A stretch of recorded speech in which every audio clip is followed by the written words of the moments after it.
sarap yangan yarap yangan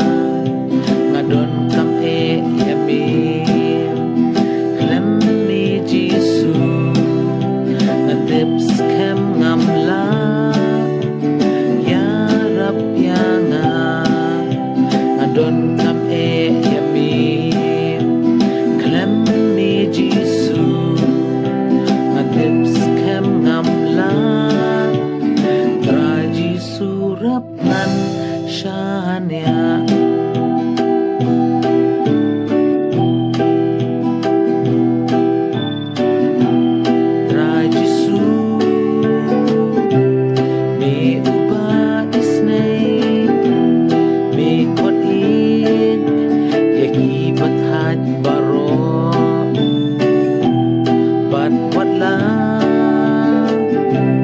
bertekan kiwin biyay ne memju kelan biyay ne memju kelan yarap yangan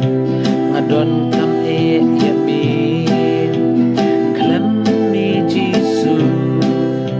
ngatips kem ngamlang yarap yangan adon kam e yamin klem ni Jisu ngatips kem ngamlang tra Jisu rapnan shania